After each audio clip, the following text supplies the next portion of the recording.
This is actually just answering both, right? So this is more of above and below, which corresponds to a sign chart.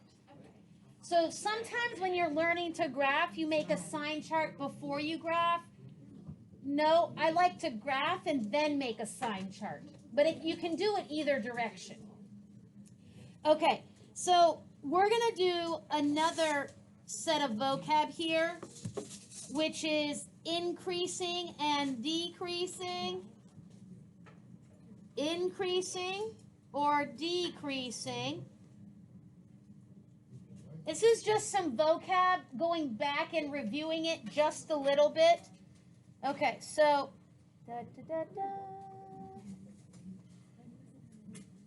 I guess we could draw the same picture, actually. That's okay. Oh, that's a... Whew. Okay, -2. That's... Actually, we'll do this. Okay. There we go. We'll do that. Okay. Increasing is where the graph has a positive slope. Right? So this is look left to right. Right? So we're looking left to right. Okay? And decreasing is where there's a negative slope. So notice that I've highlighted different pieces of this graph. Okay? So you are going to answer with domain. So increasing is this orange section, which is from -2 x to +1. See that? The x coordinate, not the y coordinates. You answer with the domain. Yes. The equal to doesn't matter. And yes.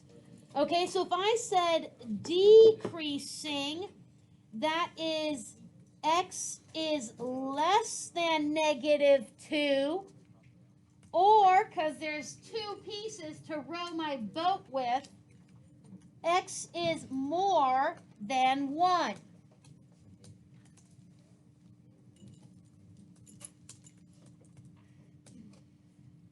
Now, this is just a little bit of additional vocab to remind you that these are words that we talked about way back in August. Okay? I know.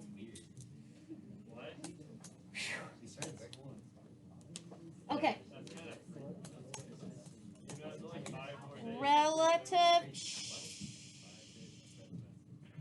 extrema. Extrema. They mean extreme values, which are maxes and mins. Maxes, max or mins are turning points. Okay, so this is a vocab thing. Relative extrema, which is for extreme values, maxes or mins, which we talked about with parabolas, but in this particular example, we now have graphs with multiple turning points, not just one vertex, lots of turning points. So maxes and mins are turning points. The other word to describe those are relative extrema. Yes. So this one would be a max, and this one would be the min, because they're turning points. Yes.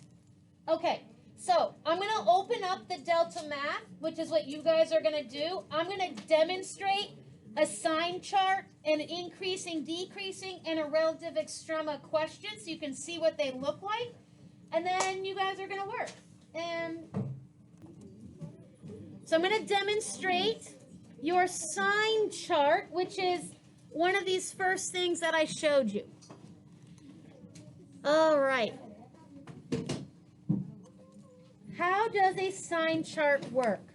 The first thing that I'm going to do, because I don't have a graph, is I'm going to graph it. So -1, 2, -5, and -3. So I'm going to plot my x-intercepts, which I just found,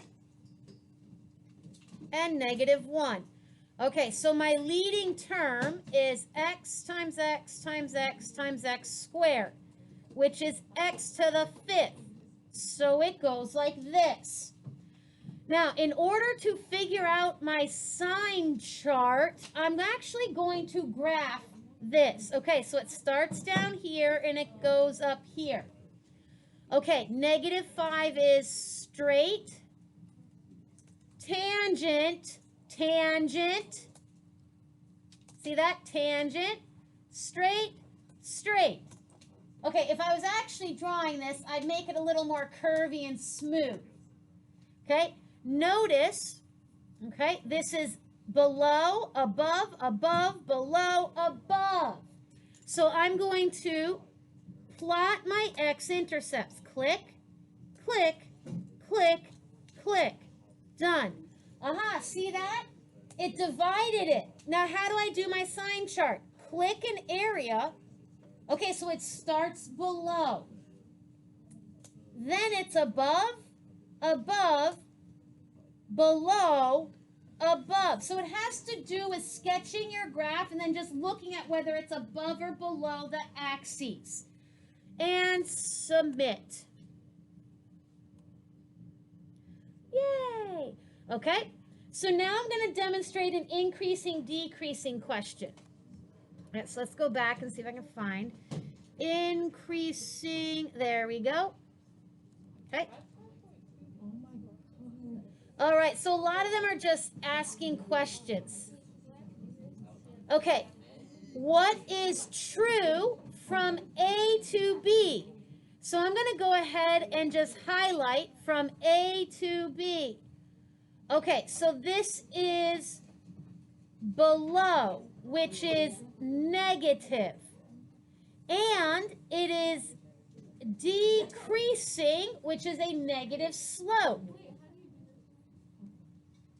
Okay, so this one is negative and decreasing. Notice it was asking above and below and about slope. So I was looking at two characteristics for the section of the graph it was identifying.